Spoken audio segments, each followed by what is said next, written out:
Caution, longest intro ever.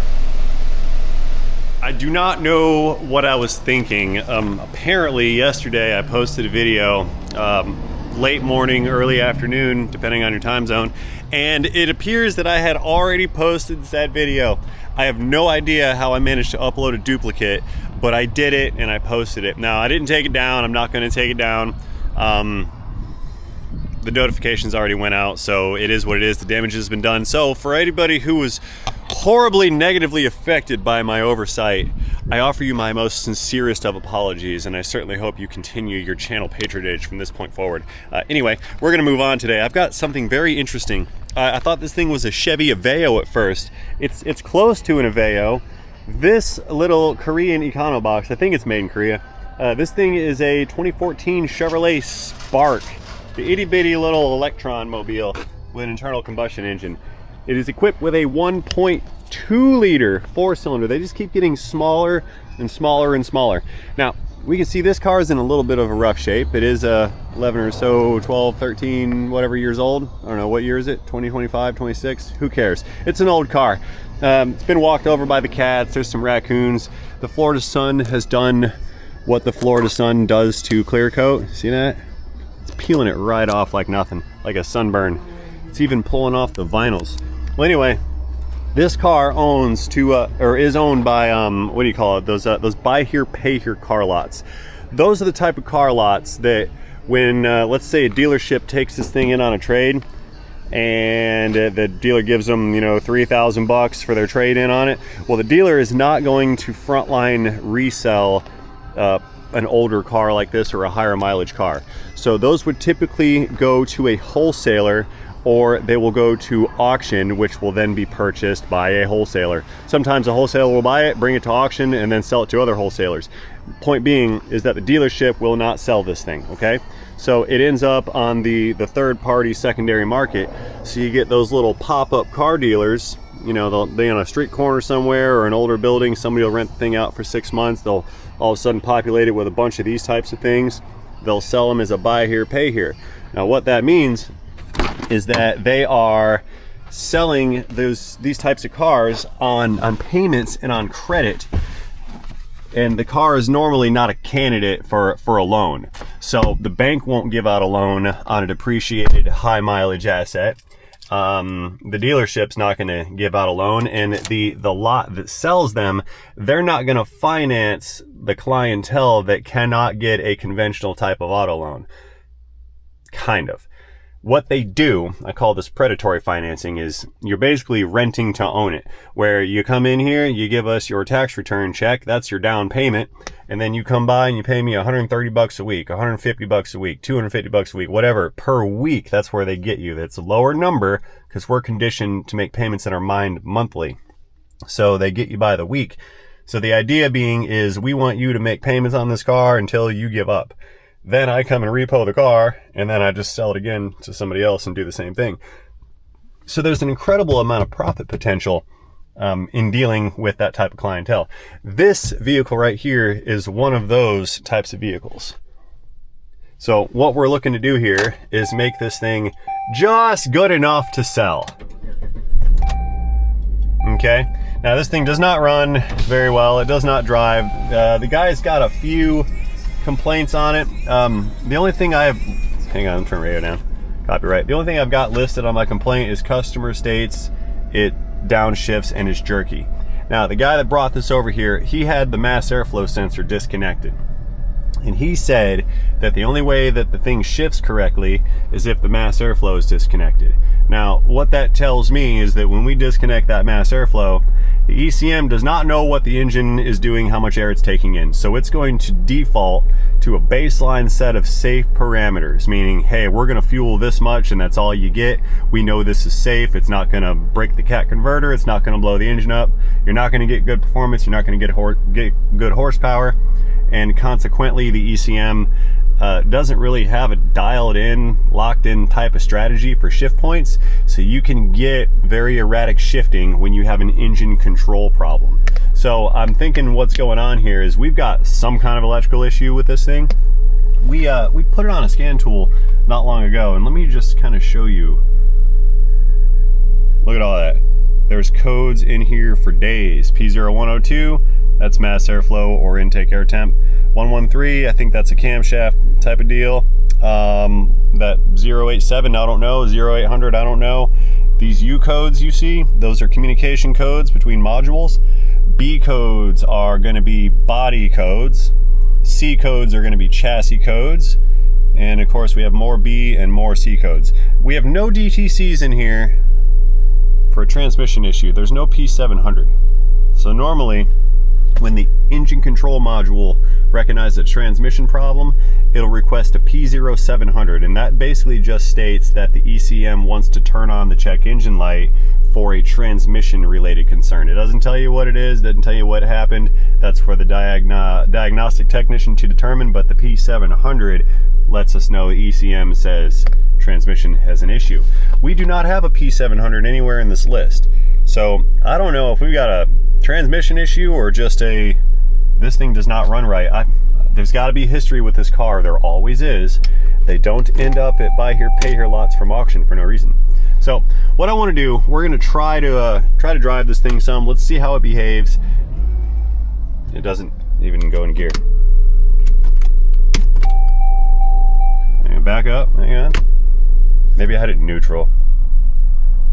Yeah. It's super jerky. Yeah, we don't have a shifting problem. We have an engine problem. You sure about that? You sure about that? It's surging right now as it's trying to run. Clunky front suspension. We're not going to go far, I can tell you that. I might run down like half a block. I just want to feel the thing shift so I know it can at least shift, and we'll limp it back and try to diag this. No power. Oh my God. Yeah, the transmission. This is not good. No, we're getting out of here, man. I'm not driving this car. They drove this thing here too. Yeah, we're gonna flip it around this part. Yeah, we're getting out of here.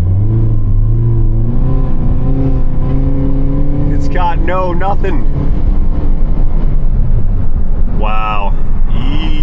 I don't know, man. So this is going to be the problem, and this is the major problem when it comes to resellers with shops. See, those guys, they're in this to make some money. They need to make some profit, right? Well, what's the antithesis of profit? Paying me to fix your car to make it frontline ready. Ran into this when I was doing the used car take-ins at our dealership too. I would take these cars in, I'd evaluate them, inspect them, go through, and then find everything wrong with it. Build the RO, call up the used car sales manager who called me. What did he call me? I was the voice of doom is what it was, because every time he saw me or I called him, it cost him a bunch of money. It was the voice of doom. So what we're going to run into here is whatever this car needs is going to ultimately take away from the profit that the sale will generate of this car. So you see how we're playing a weird little game here, because if we halfway fix this car and make it good enough for the customer, then whoever buys this, the end user, they're gonna get stuck with a rolling polished pile of Chevrolet, right? We don't want that. But at the same time, the guy that owns the car, he wants to make a profit off of it. So he brings it over here to me and he's like, hey, make this thing work so I can sell it. And I'm gonna go, great, I can do that, but you know, it might cost you some money. So every dollar that I tell this guy he's got to spend to make this car right is a dollar he's gonna lose at the end of the deal. And if the cost is too much, then he's now in the negative, which means he made a car he bought a car he's gonna lose money on, and now we're really not motivated to fix the thing. So it puts me in a weird spot. If I manage to get the thing working, then it gets sold. It puts the guy who owns this, or the girl who owns this, or the whatever who owns this, it's gonna put them in a weird spot, because now they just bought a band-aided over lemon that's gonna have all kinds of problems. And since it was bought from a used car buy here, pay here lot, there's no accountability there. Zero, none. You signed the contract, you owe me 130 bucks a week. So I'm gonna try to fix this thing. We'll see. I'm leaning about 90% whatever I tell the guys wrong with this, it's gonna get rejected. Chances are what they want to do is get me to tell them what's wrong with it. and then they're gonna go back to the parking lot that they sell the cars out of, and then they're gonna fix it over there without paying me to do it or without installing the appropriate parts. For example, let's say this thing needs a body control module. Well, I'm gonna call up the dealership and I'm gonna order a body control module. This guy, he's gonna go down to the junkyard and he's gonna pull out a used one and slap it in there and then go, well, how come it doesn't crank? So I'm in a weird spot with a car like this. So let's bust out the scanner danner tool, plug into the ECM, see what this thing's doing. Let's get it talking to us. Let's take a look under the bonnet and see what the deal is, and we'll go from there. All right, back inside the, what are we gonna call this thing? It's like a yellow Easter egg. Definitely looks like an Easter egg. Very ugly one. It's not the ugliest car Chevrolet ever fielded, but it's close. Or GM rather. I think the ugliest car award is, it used to be owned by the Pontiac Aztec. At least have the common decency to hear me out. I need you to step back right now. Did you even hear what I said? Sir, calm down. Now you're giving me a ticket? I'm kind of thinking that the Tesla truckmobile thing that took over the crown from the Pontiac Aztec. The Aztec was a horrific abomination of a vehicle. Actually, the Malibu Max. Do you guys remember those? The Chevy Malibus? They had what was called a Malibu Max, which was basically a four-door Malibu that was a station wagon. They were the most horrible creation ever built. What is... Get out of here, man. Okay, this is... Yeah, hang on here. You guys are gonna want to see this. This is stuff I'm talking about right here. This business right here. So let me get this straight. You couldn't get the battery to fit because this is the wrong battery. So because you can't get the battery to fit, you left the cable off and then hooked up this abomination. You're gonna sell this to somebody? Come on, man. I usually don't rip on my customers, but we gotta have some standard here. This is, oh, that's fitting, whatever. Trying to put it back. Well, you know what? So my guy was driving around with a mass airflow sensor disconnected, right? Car doesn't care. And the car doesn't care because we're trying to fix it with tape. Right there. That's our mass airflow problem right there. You see that? There's a hole in that boot. Let me find something to poke it. I'll show you. Here. We'll stab a hole in it with a screwdriver. What? Gravity. This boot is torn right there. Look at that. A little hole in the boot. So, this ECM, wherever it's at, that needs to know how much air is coming into this S-Tech 2 16 valve micro machine. I don't even know what that is. That's not a Chevy motor. But it needs to know how much air is coming into it. So it's got a mass airflow sensor right here, just downstream of the air filter. There's an element in there that electricity is supplied to it, and that element is going to heat up, okay? Now the circuit that heats that element has a resistance value. The ECM monitors that resistance value, and that's a calibrated known amount. So if we apply X amount of voltage and resistance starts at X amount or Y amount, at the engine's running, resistance goes down to Z amount, or while it's running, resistance changes up or down to Z, then we can calculate and hypothesize that the cooling effect of the air changed the resistance of the heating element, and that monitored electrical resistance is what the ECM uses to calculate the volume of air going through, and that's what we need to know. So we calculate volume and temperature here, we calculate pressure right here with the pressure sensor, and those calculations and those measurements give a remarkably accurate amount of air volume calculation, to which then the ECM can mix the fuel via the injectors and the fuel pumps, etc. It can spray the appropriate amount of fuel to match the measured amount of air that's coming into it, and that's how we get a nice smooth running engine. But if we don't know what we're doing, then we can't do it now, can we? So that guy's gonna get plugged in. We need this intake boot thing right here first and foremost, and then we're gonna go from there. So I propose that we put an intake boot in it, We're gonna clear the codes because that needs to happen straight away because it does not know what it's doing anymore. Boot, fix the intake, clear the mass airflow codes, then we'll drive it, and then we're gonna see what this thing's actually doing. So we don't know if we have an engine issue, transmission issue, both issues, an owner issue, hurricane flood issue. We got a lot of issues here, lots of issues. So we're gonna go in, we're gonna pull up our trouble codes right here. We wanna see codes menu.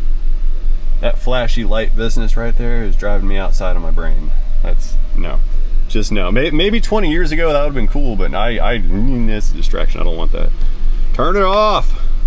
Anyway, DTCs, there we go. P0101, mass airflow sensor performance. Well, I've unplugged it, so whatever. P0102, mass airflow, low frequency. I unplugged it, so whatever.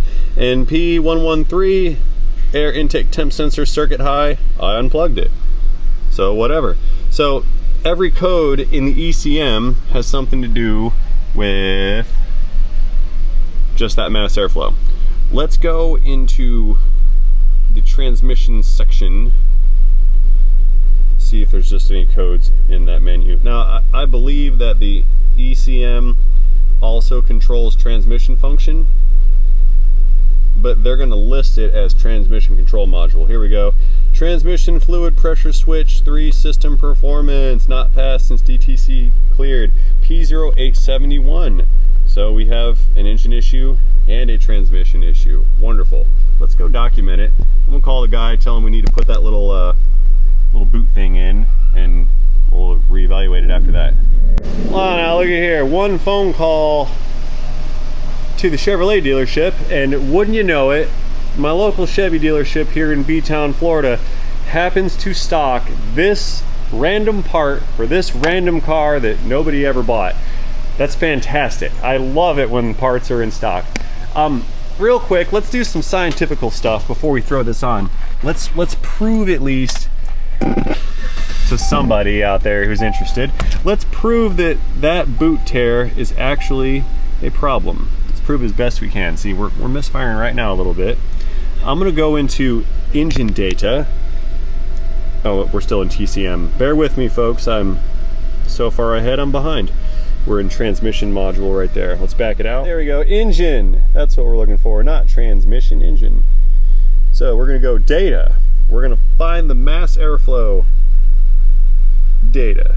So we're gonna go engine. It's probably down in fuel trim data also. We can take a look at that if we want. Mass airflow in grams per second. We're flowing 2.15 at idle. Let's kick it up. About 2,006-7 grams per second. Okay, that's working. Let's try to graph it, because when that engine flexes, it's going to open up that hole, and we should see odd dips in the graph. Now, as engine speed increases, the airflow amount is going to increase.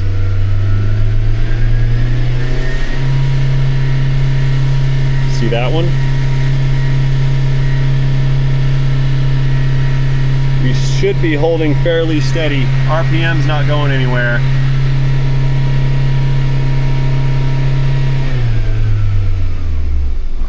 Coming down. See that little blurb right there? That was the engine flexing when it came off of torque and settled some. That boot opened up and moved. So what we'll do, just to really prove the point here,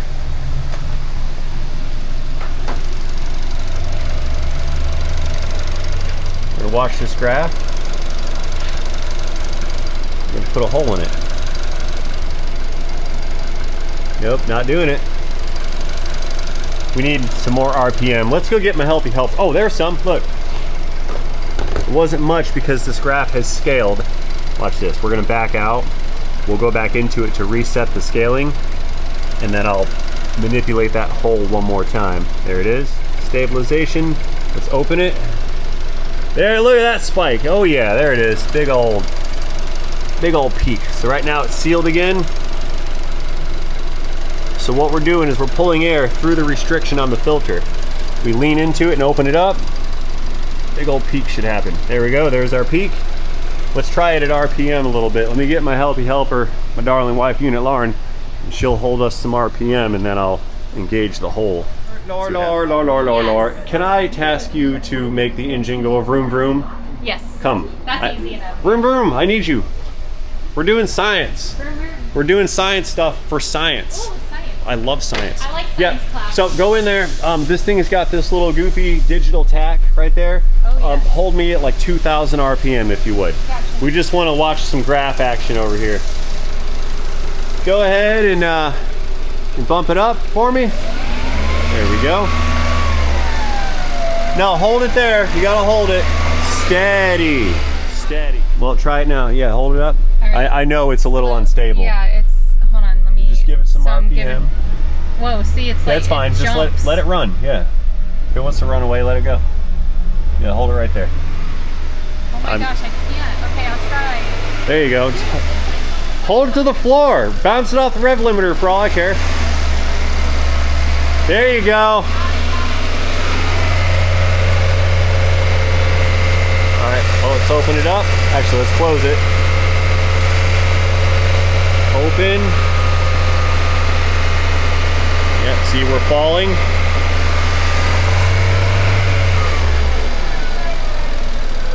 Look at that. It did not like that. Try 4,000. Give it some more. Like, Okay, I think I'm having a hard time with yeah, it being give it some more. Try okay. 4,000. There you go.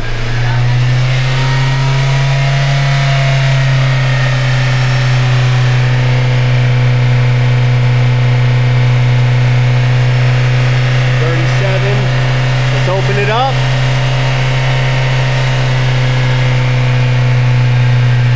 It's falling.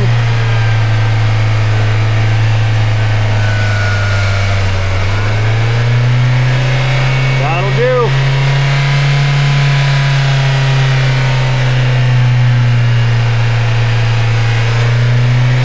All right, darling. And shut it off. And we're good. All right, so now we've proven and caused it to leak more because it's junk. Look at that. Yep. So now we're just gonna unbolt that guy, swap that one over, review the graphicals one more time, and I need to clean my toolbox. Actually, it's all getting cleaned very much so. I have an announcement to make later on. Oh, I'm so excited. Shh. You ruined, bro. Yeah, I do have an announcement. I'm not going to tell you what it is, but because we're going to make an entire video on the subject, but I think it's going to be good. What do you think? Is it going to be good? Yeah. I think it's going to be good. I know the suspense is murder. Then no, I'm not pregnant. No, she's not pregnant. No. I like how you threw that in there. That's where everyone went, you know. It's like, hey, we're here on Ray's Car Channel talking about announcements and stuff, and then you're in the back like, I'm not pregnant. Well, that's what people immediately think. You like, want when it? you Would say you like to be? Serious? I'm leaving that in there. Oh my God, I'm gonna leave that in there. So, unfortunately, I find it to be a difficult practice when I am faced with the judgment call of applying actual real-world humor on the YouTube channel. What I'm trying to say is, should I continue this conversation, somebody would have got super duper offended, and I don't know. I don't want to deal with it this time. So in an effort to mitigate any damages that my big mouth may or may not cause me, I just edited out the part that turned into adult humor between she and I. So sorry guys, you don't get to see it. I can't talk, ladies and gentlemen. Honestly, just laying down massive smoking wreckage.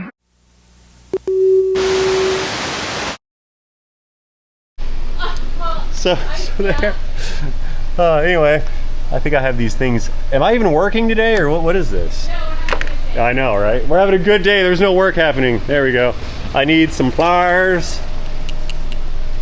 We've got a little clamp over here. Let's just pop that guy off. Pretty good. Pry bar. There. Give it a twist right here. That's our unit. Holes in it everywhere. Can't have that. It's a mass airflow problem. What that does not mean, whoa, gravity. What that does not mean is that you need a sensor. That P101 is not a part number. It's saying that my sensor is not reading properly. Yeah, I officially have the position of trouble codes are not part numbers. Now, I realize that the OEMs would love for a part number to equal a trouble code, because that way,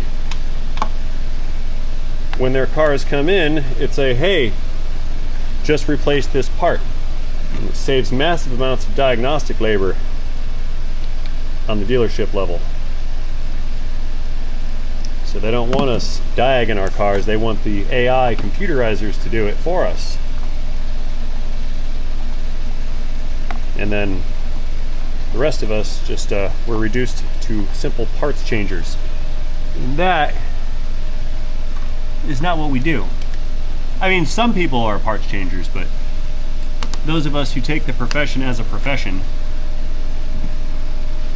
whether it be because we like it or we made a series of bad decisions, it doesn't matter. Part numbers do not equate to trouble codes, or vice versa, actually. With the exception of catalyst converter codes, P420s and P430s. Most of the time, those indicate a failing converter, and that code could be associated most of the time with a part number. That one in P0128. 128 indicates that the engine's regulated temperature was not reached within a predetermined threshold amount of time. In layman's terms, that means the engine did not heat up fast enough. If the engine did not heat up fast enough, chances are your thermostat is stuck open, allowing too much coolant flow, and the coolant is overcooling the engine block before operating temp is reached. See, the thermostat is designed to restrict coolant flow. So when you cold start your engine, you don't have the water pump pumping all that coolant through, pulling a bunch of heat. You'll have the engine retaining its heat first, coming up to temperature.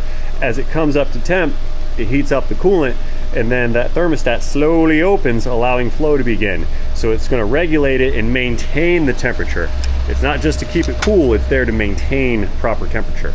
Diesel people run into this majorly when they try to put in like a lower temp thermostat to get more horsepowers out of it.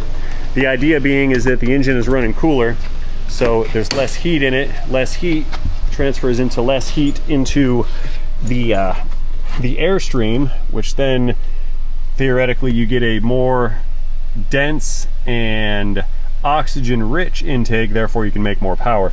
But the reality is, when you lower the temperatures of your cylinder head and your coolant and your combustion chambers on a compression ignition engine like a diesel, then you're changing the way that fuel is going to burn in the chamber. So you can actually give yourself all types of problems with your vehicle by thinking you're putting in a performance thermostat. Leave those alone. Put in the temp that goes in there. It's usually 195 degrees.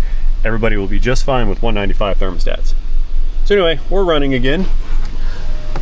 Lore, I need you.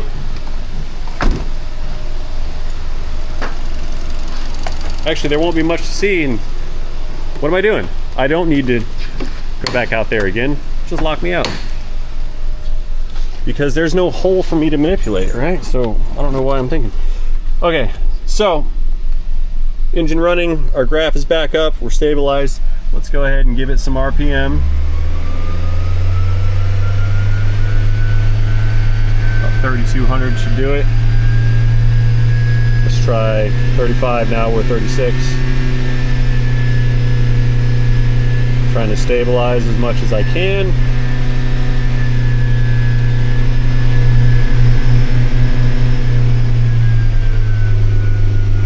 I'll let off the throttle some. Yeah, let's scale this a little bit.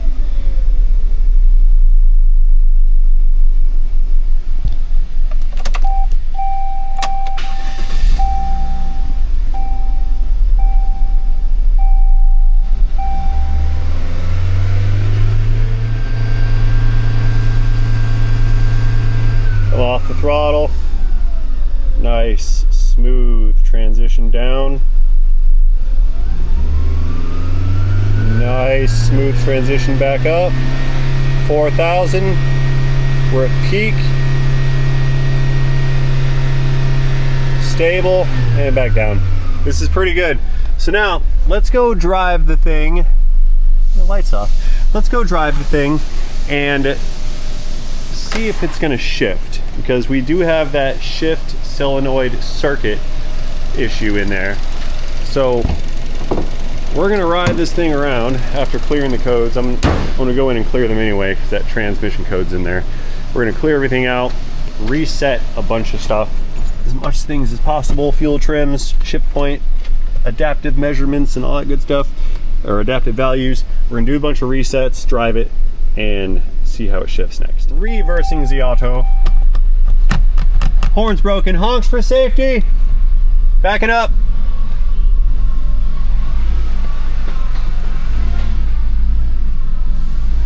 It doesn't really want to move.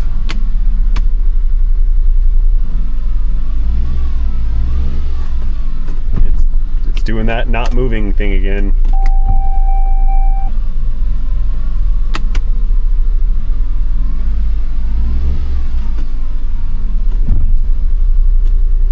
Huh. Okay. Well, we're not going anywhere. This thing is acting like it has no fluid in it. Hang on. I bet you there's no fluid in this transmission. All of a sudden it warms up and doesn't want to go anywhere. Resetting the adaptive values will not make this thing do this. It wants to go, but look.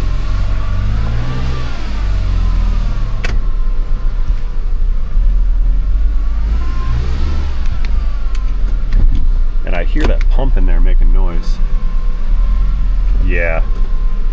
Let's check the fluid level. Powering down. I hope it has a dipstick. I think I just broke it. I fixed the engine, broke the transmission.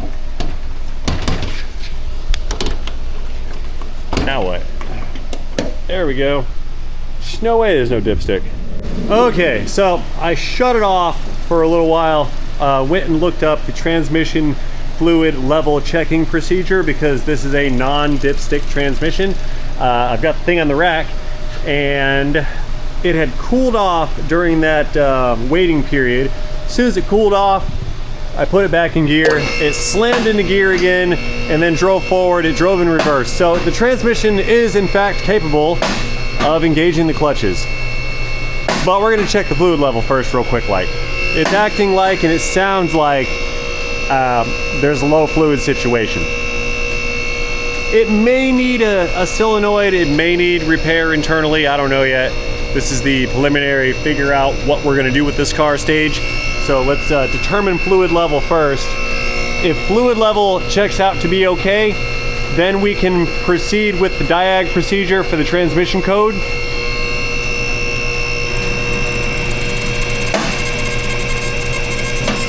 I'm out of transmission fluid. Running low, we got a leaker over there. Oh, there's some fluid. Transmission fluid all over this pan. Yep, where to go? So, over here, I believe, at the CV shaft somewhere, there is a plug to check the level, and I don't know where that plug is. According to this pictograph, it is located above the CV axle. I don't know which side it is, but there's a square-headed plug that goes into the case. Right there, that little guy. So, it's not there. And it is, I don't see it anywhere.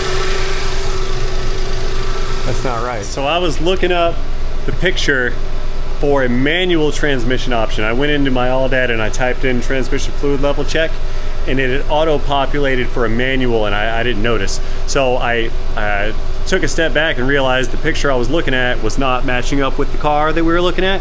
So I went back and checked my data, and I was incorrect with my inputs. So I selected the correct data, and I found that there is the plug right there. That's actually the fill plug, but with the vehicle raised and supported and level, with the engine running and fluid at temperature, the fluid level is at the top of or should be at the, sorry, the bottom of this fill plug right here. So let's crack this thing loose and see if we have any fluid drainage that comes out to indicate whether the level is correct or not. We really need it to be correct. So let's, here at my ratchet, let's crack that guy loose on kickage.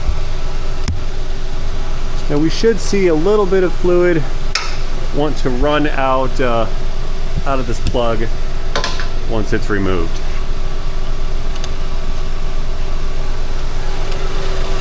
Moment of truth.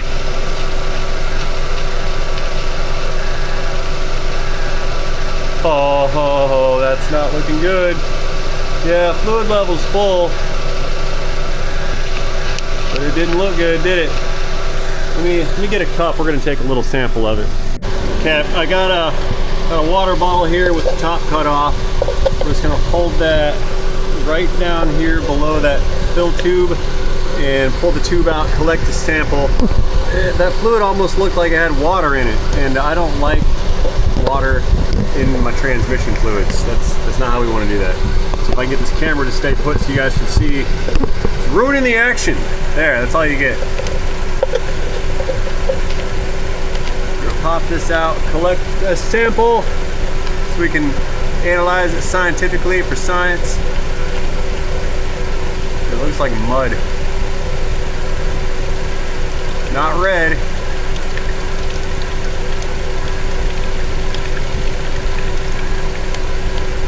You guys hear that buzzing sound inside of this transmission? That's not a good sound. That's the pump making noises. Yeah, I'll tell you, that's not looking that great in there. I don't see water in it, but it feels super viscous. Smells weird too. See if there's any debris in there floating around. Yeah, this brown color is not great.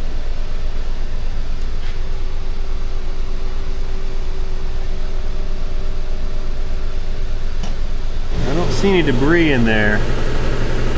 All right, well, let's look up the trouble code definition and see if that gives us any insight. I don't know if this thing is totally destroyed.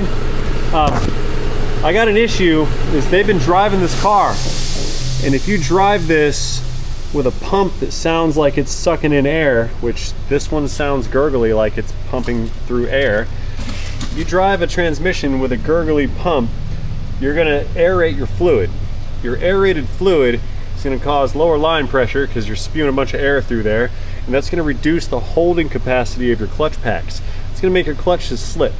When your clutches slip, they tear off all the friction material and they stick it into solution.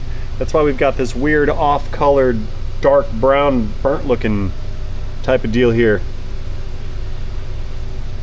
Thought that was debris in the inside. I was like, nope, but that was in the bottom. Anyway. What I'm going to do is we're going to check that code definition real quick, and we're going to see what the flow chart tells us. Okay, we go to P code charts, and it's going to be P0871, 871 if memory serves. 871 right there. And P0871 states transmission fluid pressure switch 3 system performance. Now it doesn't have a circuit code, it just has a circuit performance code. Excuse me, code. Transmission fluid pressure switch 3, also known as the oil pressure switch, is part of the A90 logic/ROM module, which is part of the control solenoid valve assembly. So is not a serviceable deal, needs a valve body, okay? The transmission fluid pressure switch 3 shares manual/automatic day output circuit with the ROM assembly in the transmission. Great. The ROM assembly uses the transmission manual/automatic day output circuit as a low-speed serial data circuit between the ROM assembly and the transmission and the TCM. Okay. The ROM assembly only communicates with the transmission manual/automatic day output circuit becomes the transmission fluid pressure switch 3. I have to read that again. I messed that up. The ROM assembly only communicates with the transmission control module when the run crank circuit goes high. I skipped a sentence. So it only communicates when run/crank goes high. So when we turn the key to cranking, we're in closed circuit because we've completed a circuit. When we let go of cranking, that means that that circuit has gone open, so that goes high. So when we stop cranking is when the valve body module, the ROM assembly, communicates with the ECM. Okay, so it doesn't communicate while cranking, only while running. Data is transmitted once during the drive cycle and it happens quickly.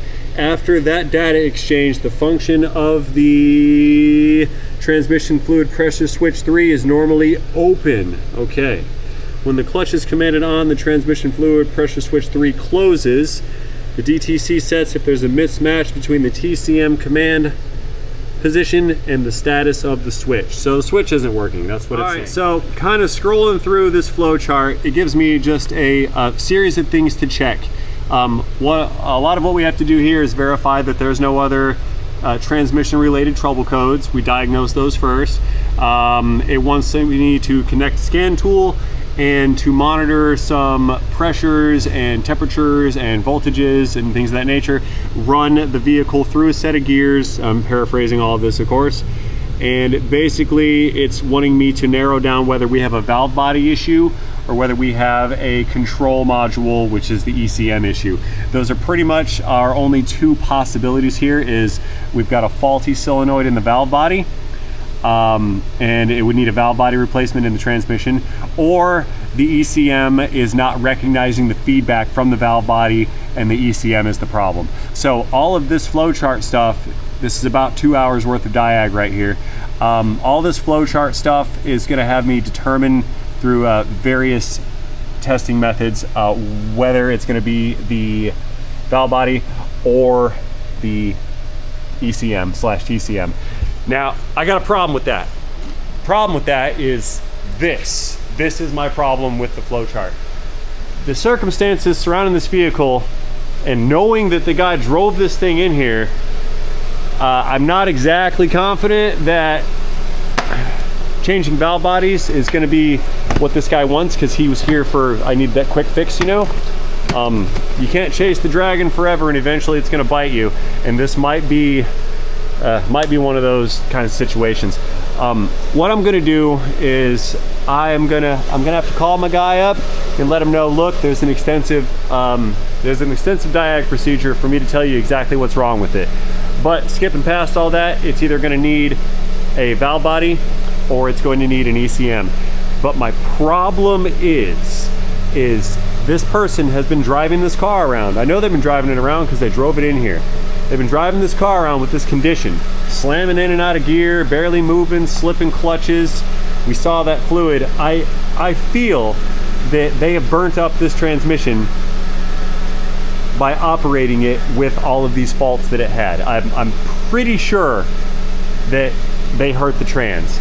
Now, that engine problem over there will cause a transmission problem. No different than a misfire that's been untreated and neglected over a period of time will cause a misfire, or will cause a transmission problem. An engine who is underperforming and not producing the torque expected will cause transmission problems. And everything about this car says I have a transmission problem. Okay, so I don't think that a fluid change is going to fix it. I don't think just the valve body is going to fix it, because I think they smoked the clutches in it driving the thing around. Is what I think happened. That's my instinct telling me, caution, Ray. Use caution with this one. Don't lock yourself into a commitment, because I don't think there's gonna be much follow through. So anyway, I'm gonna do my due diligence. I'm gonna tell the owner of the vehicle I need to go through the diag procedure, but at the end of the day, it's gonna cost you an ECM.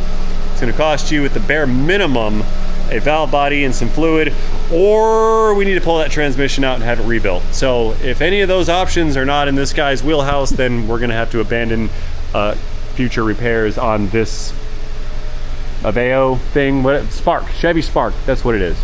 Anyway, since we now know we're not doing any transmission work, let me show you guys a couple more little things on this, just to close this out with some more buy here, pay here good stuff. So saw this from a mile away. All this right here, see that? That is all of the oil charge from inside of that shock absorber. The seal has blown out of it right up there. See all that Crustomatic business? It blew the seal out, so this shock absorber is no longer absorbing. This one, yeah, it's probably junk too. We changed them in pairs for a reason. That's an issue. Oh, I see another one from way back there too. Control arm bushings. That thing's torn right in half. That's falling out of it. Watch this. See all the play in that steering tie rod there? That tie rod's worn out. This wheel is not supposed to be moving the way it's moving.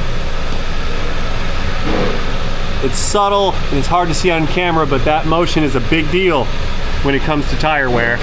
This other side, that side's good with the exception of that torn bushing right there. This is one of those cars where the more you look, the more you're gonna find. Wonder where this thing's puking its fluid out from and why. Also strange. I wonder if someone had this apart, trying to take a look inside. Tough to say, really. Regardless, we need some major work. Major work costs some money, and we know the guy doesn't really want to spend a bunch of money, which is fine. But I gotta do my due diligence, let him know what I think, what I found, what I saw, what it needs, what I think it needs, all that good stuff. And then we're kind of gonna go from there. So if we end up pulling this transmission out of it, I'll make a video about it. And if not, then, well, that's the last we're gonna see of this little spark as it fizzles out. So you guys, let me know what you think about this car, this vehicle, and this video in the comment section down below. We're closing it up, I think. Everybody's moving cars around. End of day happens. It's that thing we do around here. So I will see you guys in the next one. Thank you for watching. Appreciate you being here. Don't forget to engage that like button while you're down there, dropping me a comment or two to let me know what you think about my production. And most importantly, have yourselves a fantastic day. See you guys later in a video, in a day, in a Chevrolet.